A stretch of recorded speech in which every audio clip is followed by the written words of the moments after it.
દહેજની vision પ્રોડક્ટ્સમાં આગ, solvent સળગતા fire ટીમો દોડી. દહેજ જીઆઈડીસીની વિઝન પ્રોડક્ટ્સ પ્રાઇવેટ લિમિટેડ કંપનીમાં આજ રોજ વહેલી સવારે આગની ભીષણ ઘટના બનતા સમગ્ર ઔદ્યોગિક વિસ્તારમાં અફરાતફરી મચી ગઈ હતી. શરૂઆતમાં બ્લાસ્ટ સાથે આગ લાગી હોવાની વાતે ભારે ચકચાર મચી હતી અને ધડાકાનો અવાજ આશરે 7 કિલોમીટર દૂર સુધી સંભળાયો હોવાનું જાણવા મળ્યું હતું. આગના વિકરાળ સ્વરૂપને પગલે ધુમાડાના ગોટે ગોટા દૂર સુધી દેખાતા હતા. ઘટનાની જાણ થતાં જ 7થી વધુ ફાયર બ્રિગેડની ટીમો તાત્કાલિક ઘટના સ્થળે દોડી આવી હતી. પાણી અને ફોર્મનો મારો ચલાવી આગને કાબૂમાં લેવા યુદ્ધના ધોરણે કામગીરી હાથ ધરાઈ હતી. આગ એટલી વિકરાળ હતી કે શરૂઆતમાં સમગ્ર પ્લાન્ટ આગની ઝપેટમાં આવ્યો હોવાનું દ્રશ્ય સર્જાયું હતું. વાગરાના મામલતદાર વિરલ વસાવાએ જણાવ્યું હતું કે વિઝન પ્રોડક્ટ્સ કંપનીમાં આગની ઘટનાની જાણ થતાં ફાયર ફાઇટરો સહિતની તમામ ટીમોને તાત્કાલિક સ્થળ પર મોકલવામાં આવી હતી. હાલ પાણી અને ફોર્મની મદદથી આગ પર કાબુ મેળવવાની કામગીરી ચાલી રહી છે. રાહતની વાત એ છે કે અત્યાર સુધી કોઈ જાનહાનિ નોંધાઈ નથી અને કંપનીના પ્રતિનિધિઓ સાથેની વાતચીત મુજબ તમામ લોકો સુરક્ષિત હોવાનું જાણવા મળ્યું છે. દરમિયાન ઇન્ડસ્ટ્રીયલ સેફ્ટી એન્ડ હેલ્થના ડેપ્યુટી ડાયરેક્ટર દિનેશ ગામિતે મહત્વની સ્પષ્ટતા કરતા જણાવ્યું હતું કે કંપનીના વેરહાઉસમાં ભરેલા સોલ્વન્ટના ડ્રમમાં આગ લાગી હતી. અહીં કોઈ બ્લાસ્ટ થયો નથી. વેરહાઉસમાં ઘટના સમયે કોઈ વ્યક્તિ હાજર ન હોવાથી મોટી જાનહાનિ ટળી હતી. આશરે 8 ફાયર ટેન્ડરની મદદથી આગ પર મોટા ભાગે કાબુ મેળવી લેવાયો છે. વેરહાઉસમાં રહેલો સોલ્વન્ટ સંપૂર્ણપણે બળી ન જાય ત્યાં સુધી આગને સંપૂર્ણપણે ઓલવવામાં હજુ 1 થી 1.5 કલાક જેટલો સમય લાગી શકે છે. આગ લાગવાનું ચોક્કસ કારણ હજુ બહાર આવ્યું નથી. જોકે સોલ્વન્ટ ઢોળાવા અથવા સ્ટેટિક ચાર્જના કારણે આગ ભભૂકી હોવાની પ્રાથમિક શક્યતા વ્યક્ત કરવામાં આવી છે.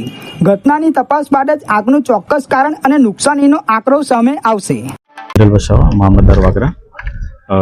હાલ વિઝન પ્રોડક્ટ પ્રાઇવેટ લિમિટેડ વાવ ગામ પાસે એ કંપની આવેલી છે અને કંપનીમાં બેઝિકલી સોલ્વન્ટ જે એમના અંડરગ્રાઉન્ડ સ્ટોરેજ હતો અને વેરહાઉસમાં તેમાં આગ લાગવાની ઘટના બની છે અને એ આગને ઓલવવા માટેના હાલ આપણે પ્રયત્ન કરી રહેલા છે અને એ પ્રયત્નના ભાગરૂપે આપણે ફાયર ફાઇટરનો મેક્સિમમ ઉપયોગ કરી રહ્યા છે અને પાણીથી અને હોમ મટીરિયલથી આપણે એમને ઓલવવા માટે પરિચિત કરવા માટે પ્રયત્ન કરી રહ્યા છીએ. મારું નામ Ranjitsinh Ganpatsinh Patiyar, as a HR manager છું અહીંયા. હવે અહીંયા ફાયર થયું સવારે લગભગ 4:45ની આજુબાજુ મને કોલ આવ્યો કે ભાઈ અહીંયા વેરહાઉસ છે, વેરહાઉસમાં ફાયર થયું છે. એના પછી આગ એટલી મતલબ એકદમ જ પકડી લીધી. હવે એના પછી અહીંયા જે પવનનો વિન્ડ ડિરેક્શન છે એ સોલ્વન્ટના એરિયા બાજુ હતો, તો એનાથી આખા પ્લાન્ટમાં ફેલાઈ ગઈ આગ અને અમારો એક જે વેરહાઉસનો પ્લાન્ટ હતો સોલ્વન્ટ અને ઓફિસ બિલ્ડિંગ એ પૂરું બળી ગયું છે. હવે અમારો જે પાછળવાળો પ્લાન્ટ છે જે મેઇન પ્રોડક્શન પ્લાન્ટ છે એ અત્યારે સેફ છે, એમાં કંઈ થયું નથી. આગ લાગી ત્યારે અહીંયા કોઈ કર્મચારીઓ હતા? હા, અમારે જે શિફ્ટ સુપરવાઇઝર અને ઓપરેટર્સ જે નાઇટ શિફ્ટમાં હતા એ લોકો. ના, કોઈ જાનહાનિ છે નહીં. પ્લાન્ટ સોલ્વન્ટ નો હતો તો ફાયર સેફ્ટીના કયા સાધનો આપણી પાસે? ફાયર સેફ્ટીનું મારી જોડે બધું જ હતું.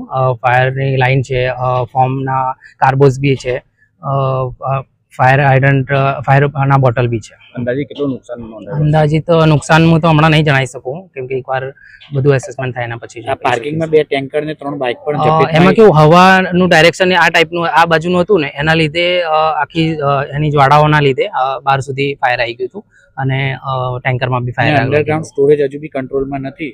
અંડરગ્રાઉન્ડ સ્ટોરેજ કંટ્રોલમાં આવી ગયું છે. એના પછી અહીંયા જે વેરહાઉસ છે એમાં જે ભરેલા બેરલ અને IBC છે એમાં અત્યારે ફાયર હજુ ચાલુ છે. એ હવે થોડો ટાઈમમાં કંટ્રોલ આવી જશે. અમે ફોર્મ ને એ બધું તો આજુબાજુની ઇન્ડસ્ટ્રીએ સારો સપોર્ટ કર્યો છે તો મળી ગયું છે. એનાથી કેટલા અંદાજે ફાયર ફાઇટર અહીં લાગે? ફાયર ફાઇટર અત્યાર સુધીમાં લગભગ 45ની આજુબાજુ ટેન્કર પાણીની યુઝ થઈ ગઈ છે. ફોર્મ બી 1000 લીટરની આજુબાજુ ફોર્મ બી યુઝ થઈ ગયું છે અને હજુ અમે બીજું મંગાવી લીધું. વાવગામ સરપંચ નિલેશ કુમાર ગોહિલ. અમારા ગામની હદમાં આવેલી વિઝન પ્રોડક્ટ કંપનીમાં લગભગ સવારે 5:30 વાગ્યાના સમયમાં આગ લાગી હતી. ગામમાં ભયનો માહોલ હતો. કંપનીને મતલબ આજુબાજુ ગામના દરેક વ્યક્તિએ કંપનીને સાથ સહકારને બધું કરેલું છે. અને અમારે પોલીસ સ્ટેશને 10 થી 2 લગભગ 5-6 ફોન કર્યા પણ કોઈ હરખો જવાબ ને કોઈ મતલબ આવ્યા નહીં અને તો મતલબ એ સારું છે કે કંપનીમાં કંઈ જાનહાનિ થઈ નહીં. બાકી કોઈને એમ્બ્યુલન્સ યા કોઈને જરૂરત પડે તો તકલીફનો માહોલ છે. અમે એવી રીતે અમારા ગામમાં એવી ઘણી બધી કેમિકલ કંપનીઓ આવેલી છે જે અમને મતલબ ભયના માહોલમાં અમે જીવીએ છીએ અત્યારે. એટલે આજુબાજુ વિસ્તારમાં બધા ભયના માહોલમાં જીવે છે. એટલે મતલબ તંત્રને કે ગમે તેને એમ કે અમે ચેતવીએ કે કંપની મતલબ અમારા ગામને જ્યારે પણ જરૂરત પડે તો તાત્કાલિક અમને સહાય કરે ને એમ મતલબ એ કરે.